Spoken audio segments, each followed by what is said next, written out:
এরই মধ্যে সীমান্তগুলিতে নজর রাখতে হচ্ছে, কারণ সীমান্ত কিন্তু যথেষ্ট ভয়ঙ্কর একটা জায়গা হয়ে রয়েছে। আমরা গতকালই দেখিয়েছি আমাদের শিলিগুড়ি হিলি সীমান্ত থেকে যেন মনে হচ্ছে কয়েক হাত দূরেই আমরা দেখতে পাচ্ছি আগুন জ্বলছে দাউ দাউ করে।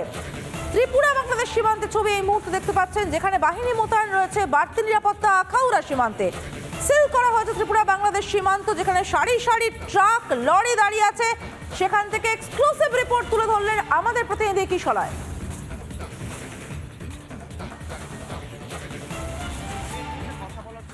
স্থানীয়দের সঙ্গে একদম শুনশান রাস্তা, কিন্তু কয়েকজন স্থানীয় এখানে রয়েছেন এবং এই মুহূর্তে আমার ঠিক ডান দিকেও বর্ডারের গেট দেখা যাচ্ছে।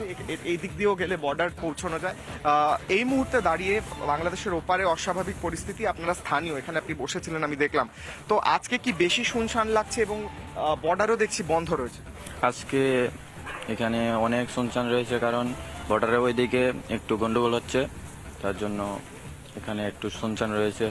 গাড়ি ঘোড়া কম রয়েছে আর গাড়ি ওপারেও কম যাচ্ছে। আচ্ছা, এই ঠিক ওপারে গেলেই তো বাংলাদেশ, তাই নয় কি? ওপারে গেলেই বাংলাদেশ। হ্যাঁ, এবার এখান থেকে দেখাই যাচ্ছে গেটের ওপারেই বাংলাদেশ। আর ওই পারেই কিন্তু অশান্ত পরিস্থিতি। আপনি কি জানেন, শুনেছেন? শুনেছি, আর এখন তো সিল করে দিয়েছে। ওই পারেও গাড়ি ঘোড়া যাওয়া যাচ্ছে না, মানে গন্ডগোলটা ওই পারে হয়েছে। এপারে তো এমনি নর্মালি। আপনার নামটা? বিশ্বজিৎ সরকার। আচ্ছা, আপনিও কি স্থানীয়, এখানেই থাকেন? আচ্ছা, ওই পারে অশান্তি হয়েছে শুনেছেন তো? হ্যাঁ, এটা তো ওই কি জানি গো, ছাত্রের উপর এটা দরবার হইতাছে। ওপারে অশান্ত পরিস্থিতি এবং সেখানে অনেক জায়গায় হিংসাও হয়েছে, অনেক খুন হয়েছে ইত্যাদি। এই পারে কোনো প্রভাব পড়েছে কি? ওই তো আমি একটু আগে প্যাসেঞ্জার লেগেছিলাম, তাই না কইতাছিল যে আখড়াও দরবার হয়েছে, দোকানপাট ভাঙচুর করছে। দোকানপাট ভাঙচুর হয়েছে? হ্যাঁ, বলছিল প্যাসেঞ্জার বলছিল তোমার কি জানি কয়টা কসবা কয়েকটা দোকানের ভাঙছে। এগুলো একদম বর্ডারের ওপারেই যেগুলো বলছেন ভাঙচুর হয়েছে, বর্ডার ঠিক ওই পারে, বর্ডারের ওই পারে বাংলাদেশে। আমরা এপারে দাঁড়িয়ে আছি, ওপারেই ভাঙচুর করছে। আর বাংলাদেশের লোকটা কইছিল যে শেখ হাসিনা ইন্ডিয়াতে আইছে, আগরতলা দিল্লি যাইব। আগরতলায় এসেছে শেখ হাসিনা? এসেছিলেন? আপনারা খবর পেয়েছেন? খবর পেয়েছি যে দিল্লি যাইব। তাই কে বলছিল? ওই তো প্যাসেঞ্জার বলছিল। তো এই মুহূর্তে আমরা দেখছি সব বর্ডার গুলো সিলও করা রয়েছে। এই ওপারে অশান্তি বলেই কি সিল করা দিয়েছে? ইন্ডিয়ান লোক বাংলা যাইতে পারতেছে না, আর বাংলাদেশের যারা বাংলা লোক আছে, ইন্ডিয়ান লোক বাংলাদেশে ওরা আইতাছে, আর যারা মেডিকেল মানে ডাক্তার দেখাইব এই রোগীগুলো আসতে পারছে। তো এই পরিস্থিতি ভারত বাংলাদেশ বর্ডারে, তার অন্যতম কারণ যেটা স্থানীয়রাও বলছিলেন, ওপারে অশান্তি চলছে। বর্ডারের ঠিক ওই পারে যেই জায়গাটা আমরা দেখাচ্ছি তার ঠিক ওপারে ভাঙচুর থেকে অগ্নিসংযোগ সবকিছু চলছে এই মুহূর্তে। ভিডিও জার্নালিস্ট অমিতের সঙ্গে কিশলয়, রিপাবলিক বাংলা, ত্রিপুরা। আসল উদ্দেশ্য কি এই উন্মত্ততার? সেই উদ্দেশ্য আমরা ধীরে ধীরে সামনে আসছে। খালেদা জিয়াকে মুক্তির নির্দেশ, বাংলাদেশে আরো সংকটের মেঘ।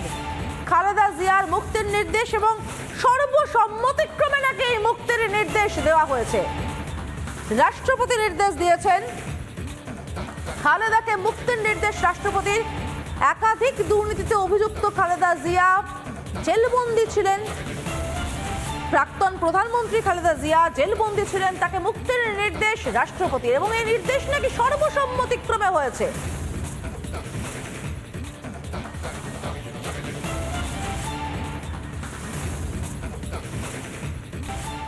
অগ্নিগর্ভ পরিস্থিতি বাংলাদেশে। প্রধানমন্ত্রীর পদ থেকে ইস্তফা শেখ হাসিনা।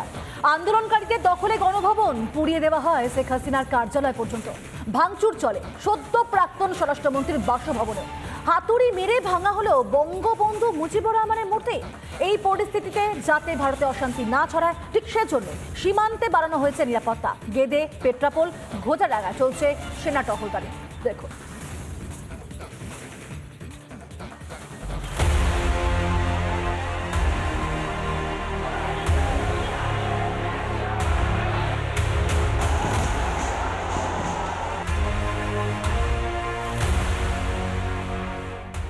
বিক্ষোভে উত্তাল বাংলাদেশ। পদত্যাগ করতে বাধ্য হলেন শেখ হাসিনা।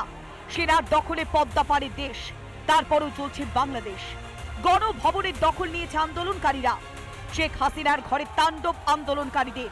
এই অবস্থায় কড়া নিরাপত্তায় মুড়ে ফেলা হয়েছে পেট্রাপোল সহ সমস্ত ভারত বাংলাদেশ সীমান্ত। জারি হাই অ্যালার্ট। পেট্রাপোল থেকে ঠিক 2 কিলোমিটার আগে হরিদাসপুর, সেখানে দেখা গেল যে আর্মি অর্থাৎ সেনাবাহিনীর গাড়ি রয়েছে, সেনাবাহিনী রয়েছেন, তারা টহল দিচ্ছেন। এবার এই সেনাবাহিনী তারা কী জন্য এখানে এসছেন, তারা কোথায় যাবেন, তাদেরকে কেন নিয়ে আসা হয়েছে জানিয়ে এখনও পর্যন্ত প্রশাসনিক পক্ষ থেকে কিন্তু কোনোভাবে সেই অর্থে তারা কিন্তু মুখ খোলেননি। বেশ কিছুক্ষণ এই বন্দর দিয়ে যাত্রীদের যাতায়াত বন্ধ ছিল। দুদেশের উচ্চ পদস্থ আধিকারিকদের মধ্যে দীর্ঘ বৈঠকের পর যাত্রীদের দুদেশের মধ্যে যাতায়াত চালু করা হয়। যারা এই পেট্রাপোলে এসে আটকে ছিলেন তাদের কিন্তু যাতায়াতের জন্য ছাড়া হয় যাতায়াত। ইতিমধ্যে বেশ কিছু বাংলাদেশি যাত্রী তারা কিন্তু প্রত্যেকেই বাংলাদেশের উদ্দেশ্যে গেছেন এবং বাংলাদেশ যত ভারতীয় বেশ কিছু যাত্রী যারা ভারতে অর্থাৎ বাংলাদেশে আটকে গেছিলেন ভারতীয় যাত্রী তারাও কিন্তু ইতিমধ্যেই ভারতের দিকে প্রবেশ করছেন। তো দেশের মধ্যে একটা গঞ্জাম চলতেছে, গন্ডগোল চলছে, আতঙ্ক তো থাকবেই। ওই পরিস্থিতিতে না আমরা আসছি মেডিকেল বিষয়ে, আমরা ডাক্তার দেখাবার জন্য দ্রুত চলে আসছি আর কি। ঠিক আছে, মাদারীপুর থেকে। কোন যারা করতেছে এরা তো মানে সঠিক কাজটা করতেছে না। আমরা চাই শান্ত হোক, আর শান্ত হওয়ারই দরকার। আমাদের দেশের লোক ভালো নয়, বললে মানে ঘৃণা আসে যেন এত খারাপ এরা। নিরাপত্তা বাড়ানো হয়েছে নদিয়ার গেদে সীমান্তেও। এই সীমান্ত দিয়ে বাংলাদেশে ফিরে যান বেশ কিছু পর্যটকও। একদিকে যেরকম অগ্নিগর্ভ অবস্থা, তার মধ্যে নতুন সরকার আসুক বা যতদিন পর্যন্ত ওখানে মিলিটারি শাসন চলছে তারা যাতে সঠিকভাবে দেশটাকে চালাতে পারে সেদিকেই আশায় বুক বাঁধছে এ দেশে আসা বাংলাদেশিরা। তারা ফিরে যাচ্ছেন নদিয়ার যে সীমান্তবর্তী ভারত বাংলাদেশ যে গেদে বর্ডার, এই গেদে বর্ডার দিয়ে মারামারি ভাঙচুর এসবগুলো হচ্ছে। তা আমার তো এখন আমার বাসায় আমার তো যেতেই হবে। যেটা হচ্ছে ওটা ঠিক বা বেঠিক আমি বলবো না, আমার দরকার আমার দেশ যেন শান্তিতে থাকে। যে কোনো পরিস্থিতির জন্য তৈরি রয়েছে ভারতীয় সেনা। पूरा नॉर्मल है, आप देख ही रहे हैं हमारे अपने सीमा क्षेत्र में जो भी चीजें हैं सामान्य तौर पर चल रही हैं, और कुछ भी इस तरह की अगर मतलब हरकत होती है तो उसके लिए हम तत्पर हैं और तैयार भी हैं। ঘোচাডাঙ্গাতেও একই ছবি, চলছে বাহিনীর টহলদারি। বিকেল 4টে থেকে বন্ধ এই বন্দরের আমদানি রপ্তানি। সারি দিয়ে দাঁড়িয়ে রয়েছে পণ্যবাহী ট্রাক। এদেশে ফেরা ভারতীয়দের চোখে মুখেও আতঙ্কের ছাপ স্পষ্ট। দিকে উত্তাল অবস্থা, মিটিং মিছিল, বিভিন্ন আওয়ামী লীগের যে সমস্ত পার্টি অফিস বা বিভিন্ন যেসব কার্যালয়গুলো সব ভাঙচুর করছে, এইসব দেখে আসলাম। ভোমরাতেও মিছিল হচ্ছে ওপারে। কবে স্বাভাবিক হবে পরিস্থিতি, কবে নিভবে হিংসার আগুন, সেই আশায় দিন গুনছেন আমজনতা। টিটপ বিশ্বাস, পলাশকান্তি মণ্ডল ও অর্ণব মৈত্রের রিপোর্ট, রিপাবলিক বাংলা।